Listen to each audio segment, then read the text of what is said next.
Venezia is here to prove once and for all what SAP can do with 15 203mm guns. I'm not going to say this ship is cracked, all-powerful, or the new meta, but it is a ton of fun. I would say, though, it's a little more difficult to play than other LT cruisers. Easy mode cruisers, I would say, are the Worcester, the Des Moines, and the Alaska, maybe Minnow with Smoke. The Zal was also pretty easy to play, but it feels like Venezia takes a little more know-how to make it perform better, partially because of the SAP shells.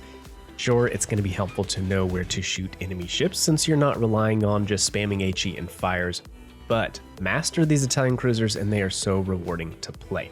I have a double feature for you guys today. One game that's absolutely mental nuts, and then another game that's more normal that might showcase more of an average day in the life of Venezia. When it comes to setting this ship up, I think there are two trains of thought. One, you could do full concealment, or you could do a little bit of agility.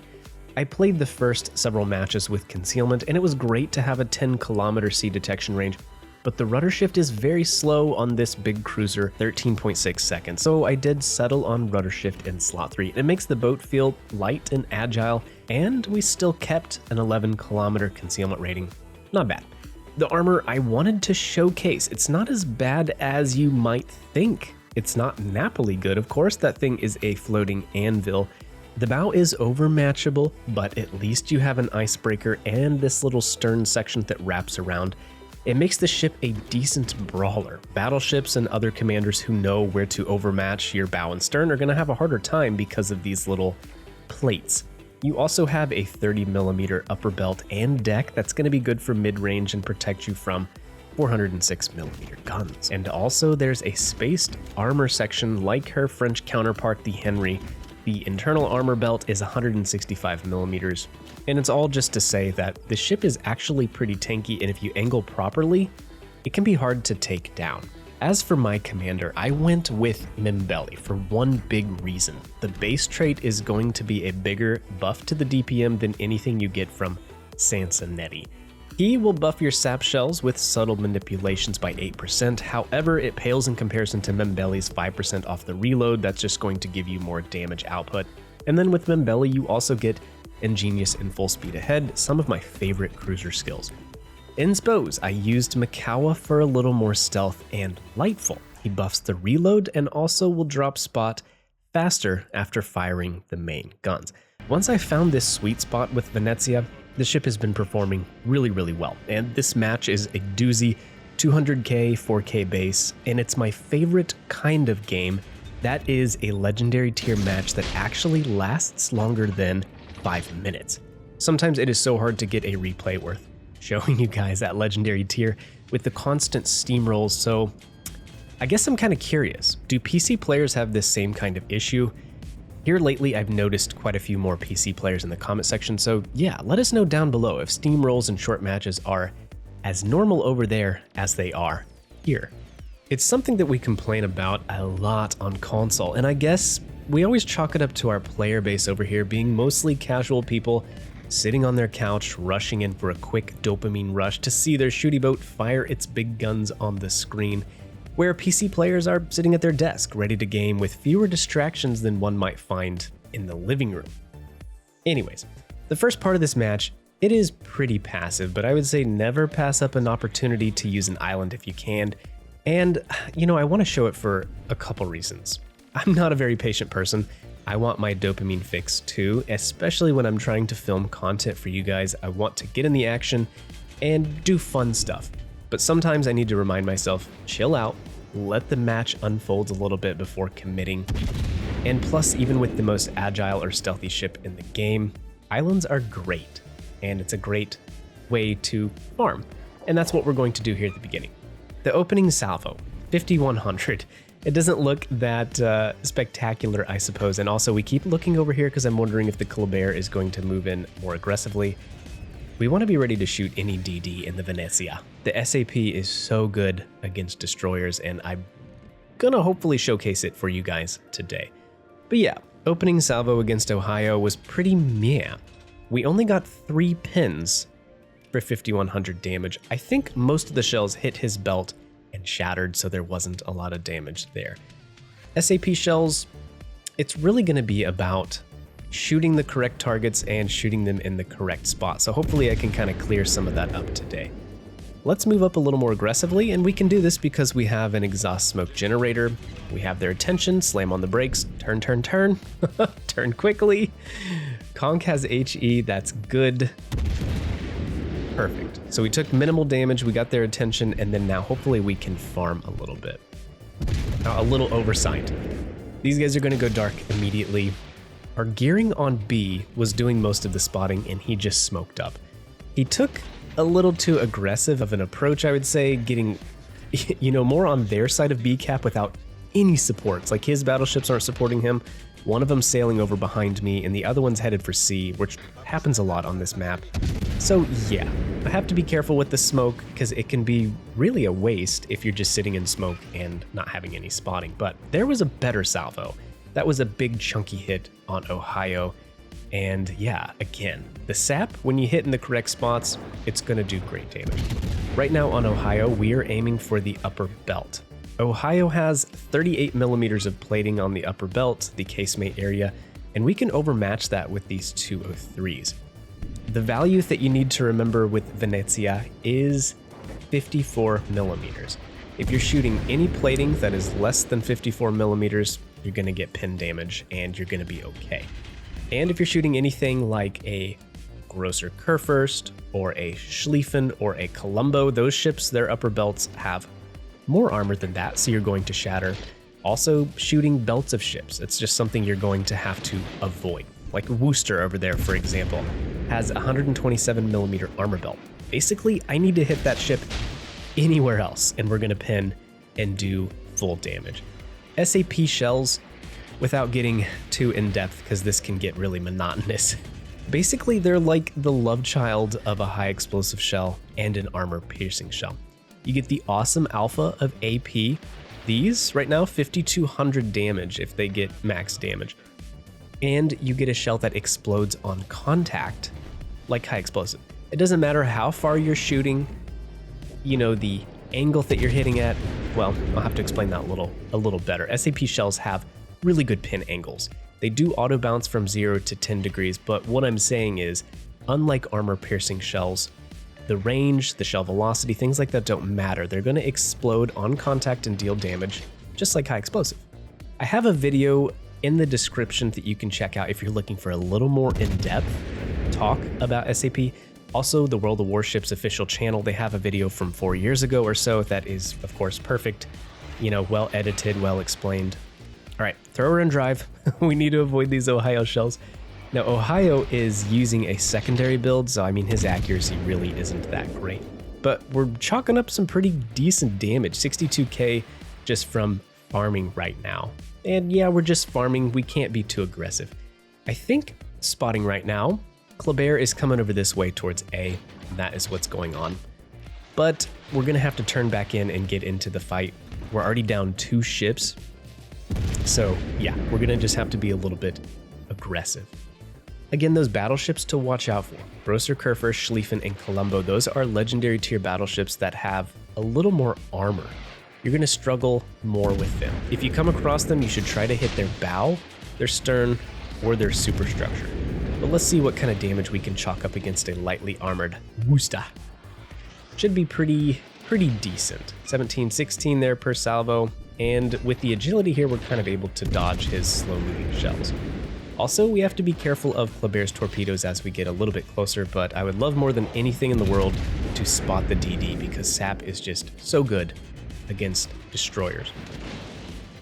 Battleships like Burgonia, Conqueror, you're going to have a field day with them. Absolute field day. And that is foreshadowing a little bit because you see that little Conqueror over there? Later on in this match, we're going to get within 1 kilometer of him. And yeah, we'll see what happens. All right, Kleber's up. Let's see if we can hit him. He is very fast moving. We kind of have a little bit of Italian dispersion. I don't have, 2 pins out of 6 there. I'm not sure about Venezia's accuracy. I don't think it's anything like Napoli with superb accuracy or anything like Zhao with destroyer dispersion. It seems to be okay. Volume of fire, though, is going to save you since you have 15 of these guns. There's 4 more pins and a few more thousand. Let's see if we get a couple more in this blind fire here. Also, we need to be prepared to slam on the brakes. Ohio's shooting again. There we go. We got 3 more pins on Kleber. So yeah, we dealt quite a bit of damage to him, and a little bit of more foreshadowing. We'll pick up the kill on him later. Karl Johan takes out the Ohio. That is huge. Still though, we're losing, and to make matters worse, now the battleships from CCAP are shooting over this direction. So we're gonna get out of here. Now I'm still spotted right now because the Kleber was within my smoke detection firing penalty. So something to be careful for. If you fire your guns and there is a ship within, oh man, I can't remember what it is, 6 kilometers or something like that, then you're gonna be detected. So you have to be careful of that. The survivability of the ship, 51k for the HP. It's pretty average. The heals are also pretty average. The armor, like we mentioned, it's okay. Honestly, I would call it above average though, because we're comparing it to other LT cruisers like the Des Moines and the Zhao. It's definitely better than those. Okay, so we're losing bad. Right now, what I'm thinking, I can't sail into B-cap because then I'll get crossfired from both sides. I'm gonna have to brawl with the Conqueror. That's just what it's coming down to. So we're gonna go back in. We're gonna try to catch the Conqueror with his pants down. Honestly, I thought he was pushing around the corner here. Musashi's shooting at us again. We gotta dodge him. Kleber is over here to my left. I'm fairly certain with how quickly I got spotted and Conqueror not being there. Kleber's right over to the left. So we're gonna have to dodge his torpedoes as we brawl with the Conqueror. I mean, yeah, this is just a bad situation that you don't want to be in, but it's 4 ships against 6. They have us double capped. We don't have a cap. Our team's stuck down in sea. It is what it is. You got to do what you got to do. Obviously, I'm going to brawl with Conqueror, but I think Kleber, he's going to torp me when I go around this corner. So we're going to slam on the brakes, bait his torps, and after they go by, then we'll push the Conqueror. I see this a lot. So this Kleber got frustrated. His torps were going to miss, either that or a distraction factor. He was shooting because he wanted to get my attention. I don't know. But sometimes if torps are going to miss, DDs open up with their guns, and they probably shouldn't. There was no reason that Kleber had to die, and no one would have spotted him the rest of the match. We don't have radar. Yeah. Anyways.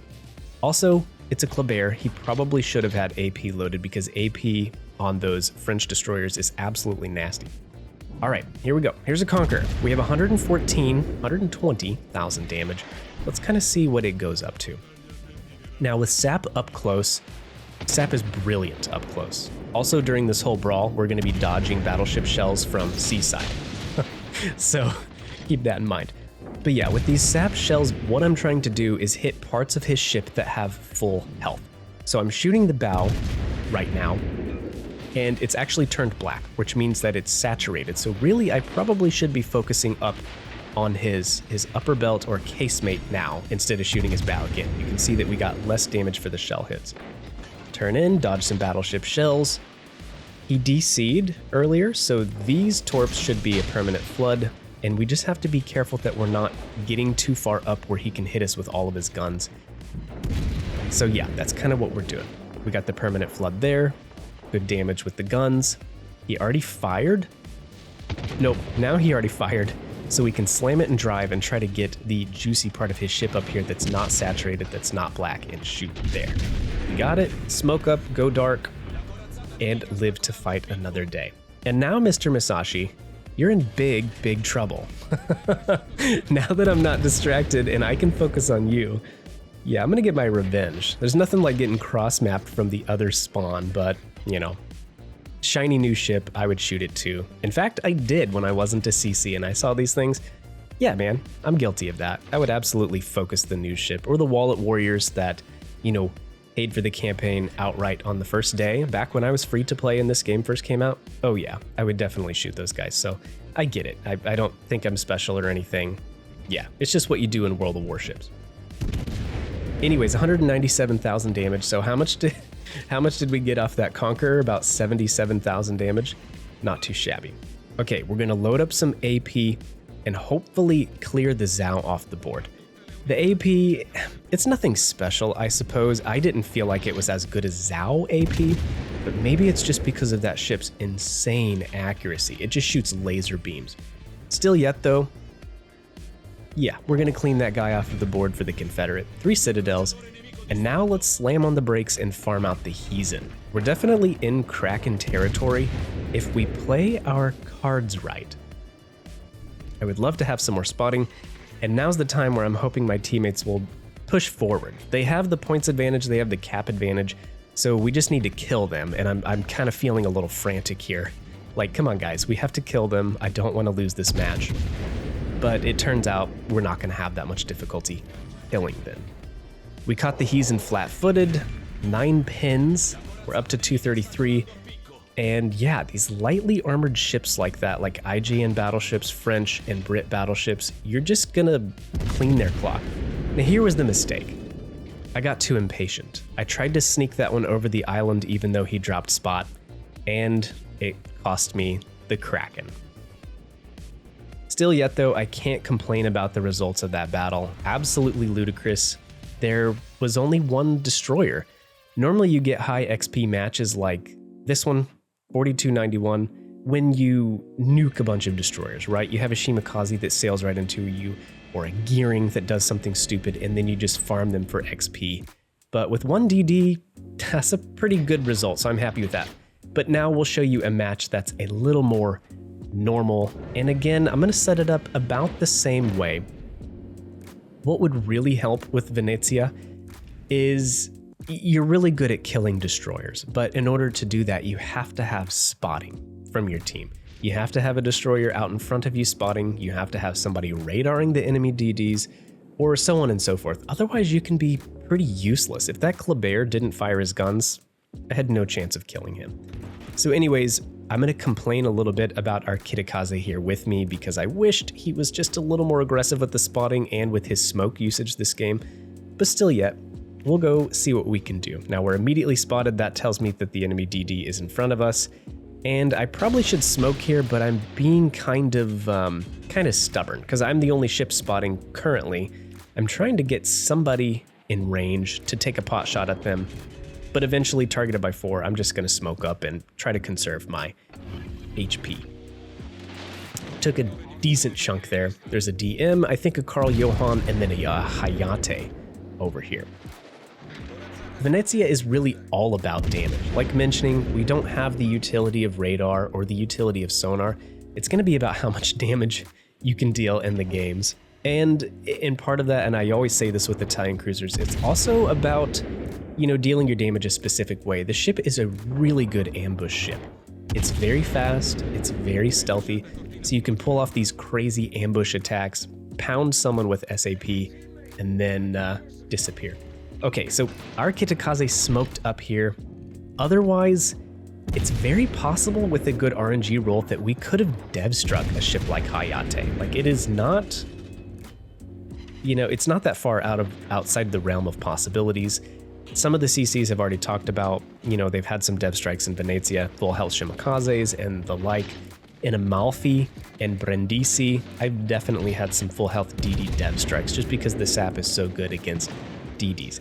Anyways, our Kitakaze chose to smoke and farm a Carl Johan, and I don't want to pick on you too much, man, but like, spot the Hayate, we'll kill the Hayate, this match would be so much easier, but it's going to turn out to be quite a difficult one, and down to the wire, actually. And foreshadowing a little bit too, the torpedoes, they're okay. We're going to get our last kill against a DD with these torpedoes, and if you've played the Italian ships, you know that they're not amazing. They are very slow, they're stealthy, but yeah, they're super slow, and it's hard to hit your opponents. And also, you have a small torpedo armament. I think only 3 per side, right? One good thing about the Venezia, though, is the torp firing angles are really freaking good. And I don't even know if I even pulled them up yet. They're pretty aggressive. Like, if you're coming straight at a ship, you can fire them pretty far forward without having to give up a lot of broadside, and that is great. Okay, Carl Johan. Oh boy, I'm not sure how much damage we can actually do to him. I can't remember what his deck armor is. It's definitely just a better armored Prince Ruprecht. But regardless, we need to turn in. We can't keep sailing into a crossfire with the Hayate out there, and the the Carl Johan and the Des Moines up here. So we're going to try to go dark, dodge torpedoes, and get back on the cap. So we're playing with the throttle right now because I'm not sure where Hayate torps would be. And yeah, we might as well smoke up. It's not worth dying right now. This is going to be another really close match, and we're already down 2 ships. Unfortunately, once again, our spotting just isn't there, and that's all I'll say about that. But let's sail into the cap, and I'm kind of looking for a moment to brawl with this DM. So we're just going to be watching him to see if he sails forward or if he's going to stay right there. Obviously, he's going to contest me in the cap, I'm sure. Okay, there's the torps. And slam on the brakes. She's a big girl, man. This is a big cruiser, but yeah, we managed to get the dodge off. And those were Hayate torps. So Hayate is heading towards the middle of the map. He's not out here on the flank anymore. Still though, I need that Kitakaze's help. Yeah, big girl, long cruiser, but she's still pretty maneuverable, especially with the rudder module in slot 3. 36.6 knots base speed. That's actually the best at the tier. Of course, you don't get a speed boost. I think Henry gets a crazy speed boost and you hit that and then you're just flying across the map. But this is base on Venezia, so not bad. And with full speed ahead, obviously in a speed flag, it's pretty darn good. All right, we're sonar detected. Des Moines is actually contesting us, and they've completely overran CCAP. So the decision right now, kill Carl. Sorry, Carl. Don't sail into the middle of the map where we're going to get into crossfires. And yeah, we'll come around the backside of Des Moines and give him a little sneaky between the cheeky. We'll see if he's paying attention. 5 pens there, good damage, and I think in one more salvo we can take the Carl out. Sometimes at longer ranges it's hard to hit ships like right on the nose where you need to, where they have unsaturated portions of health, but I think I'm getting better at it, and I think, you know, players will too as you play the ship. Another 4,800 damage, and if I remember correctly, I think the Kitakaze snakes the kill here, which is fine. It's fine. Just because I have clan yoink here, you know, I don't have to be the one that always gets the yoinks. Yeah, Kitakaze got the kill. That's fine. Okay, DM is going to keep contesting this, so let's not worry about it. Let's not sit here and waste our time. Let's go on a round. If anything, I'll scare him and force him out in front of my battleships. You have to be careful with the... Oh god, okay, I did not see those coming. I got lucky. They're just Carl torps, so they wouldn't have hurt that much, but you have to be careful when you're brawling a DM. And Venezia is actually pretty good at this because of the armor I mentioned earlier and the good torp angles. I would not have tried to do this if I were in the Zhao or the Yoshino or something like that. It wouldn't be worth it because the torp angles are garbage. But here, we're going to be fine. And we basically need to be like bow onto this guy. With Des Moines' improved pin angles and nasty AP, just stay bow on. It's not worth it to, you know, show a little too much cheek. But you can see these torp angles are beautiful, and we go ahead and launch those.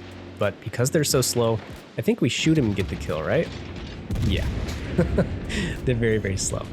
But still, that is going to help our team clear up this side. We actually don't get the cap, I believe, but there is a DD and B. That again, I'm going to have a very hard time spotting on my own. Still though, we're going to head to B, be pretty aggressive here. And in this match towards the end, I'm just going to give the disclaimer. I definitely do some winning harder, not smarter, which I wouldn't always recommend doing. But that was a good salvo. 4 pins for 5k from this distance. Not bad. But yeah, winning harder, not smarter. If you're a YouTuber and you're trying to get content, it just comes with the territory. And so yeah, we're going to go knock on death's door for the sake of content. The concealment on this ship is pretty freaking amazing. 12.3 kilometers, it's exceptional. It's only beaten by the Minotaur and the Napoli. For some reason, the Brisbane is of course less stealthy than the Minotaur, and people wonder why I crapped all over the Brisbane so hard. Well, that's one of the reasons. It's a Minotaur hole, but Wargaming just brought it to our game in such a crappy, nerfed state, I think. And let's not even talk about the radar, the 22-second radar. Nearly half the duration of Minotaur. Anyways, move on, Derka. It's not worth it. Yeah. But the ship is very stealthy, and it helps a lot. Stop firing your guns, go dark, move around the map. And we're spotted right here briefly. I was having a hard time figuring out where the destroyer was. So we know Shimikaze's over there reversing across the back of the map. Interesting play. But the other DD, if it's the Hayate, I still didn't quite know where he was. Maine is one of those battleships where we can damage pretty hard on the upper belt, so let's see how much damage we get here from this far. Colombo is one of the ones that we don't deal a lot of damage. Also, I think some of those shells went low because we hit his belt. Colombo, really the only areas we can hit him are the superstructure, the bow, or the stern. So it's hard to damage him, and honestly, I think I hadn't done a lot of looking at the armor viewer of Colombo until after I played this, because I was shooting him and I'm like, why am I not dealing enough damage? And then I went and looked afterwards, and Colombo is pretty well armored. Okay, we're gonna pause here where Colombo can't shoot us, and we're gonna farm out and finish the main. This game is closer than it needs to be, honestly, so let's play it kind of smart here, at least for the moment, and then we'll go for the glory. But yeah, let's finish off the main. Kapuya, we got him. Let's take the cap, and then we'll come around and try to farm out some more damage on the old Colombo.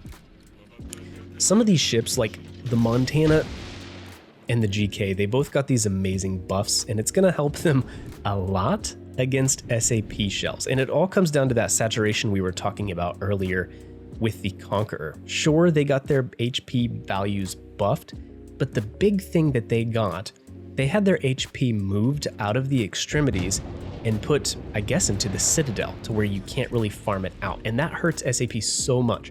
Montana, for example, she used to carry 12,500 health in her bow alone. It was reduced to 5k. Her casemate HP went from 33,000 to 13,000. Stern went from 16,000 to 6,000. I mean, huge numbers. Oh, and the superstructure. It went from 10k to 3,900. Like, Montana should be pretty darn tanky right at this point, and it means these sections are going to become saturated more quickly, and it's going to be harder for Venezia, Brindisi to deal damage. Okay, so we sailed right into a really stupid situation, and I was mistaken earlier. The Hayate's dead. So Izashima over here, and I know he torped, so why am I being so greedy trying to get shots on Colombo? Because there are 15 torps headed right to my butt right now. Or 10. 15? I don't know. A lot of torps. So we're going to try to make ourselves really skinny and see if we can dodge them all. But once again, this was not necessary. I could have sailed away. We survived though, so it's okay. We're going to back up. We know Shima has a long torp reload. We'll back up away from Colombo and head to sea, get the cap, and quit flirting with death here. The GK also got a massive buff, and it's gonna hurt against the Venezia. Her bow HP was reduced from 12k to 4,800. Her casemate HP went from 43,000 to 17,000. Stern HP, it was all reduced.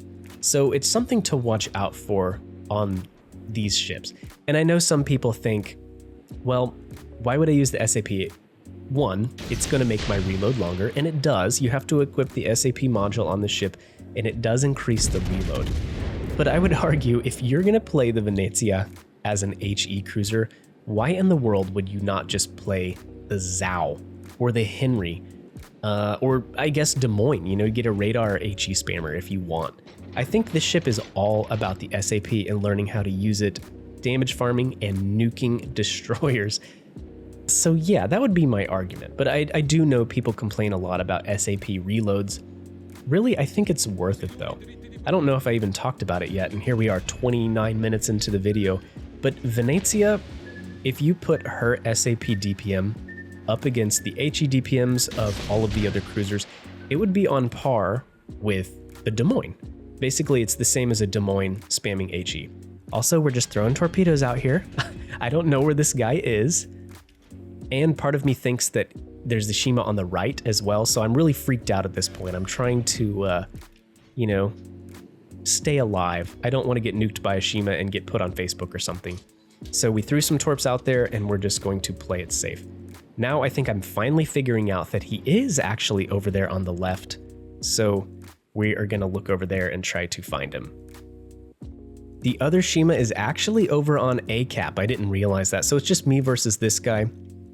And Every time I get spotted and go unspotted, I'm like, which island is he going behind? And then I thought maybe this little puff of cloud here, is this smoke? Is he right behind this? But no, it's just part of the map. And watch that little torpedo over to the right. On the right side of the screen there. Do you see it? Do you see it? Yeah. It caught the Shimakaze. I don't know. What are the odds of that? 2 of the torps hit the island. What did we fire those like 8 minutes ago? But yeah, that was a pretty hilarious finish to this match. And with that, I'm probably going to wrap up this 30-minute video. I am tired of talking. I'm curious what you guys think of the Venezia. Definitely let me know in the comment section down below. I would love to hear from you. Like, subscribe, blah, blah, blah. This is Derka signing off. I'll catch you in the next one. See ya.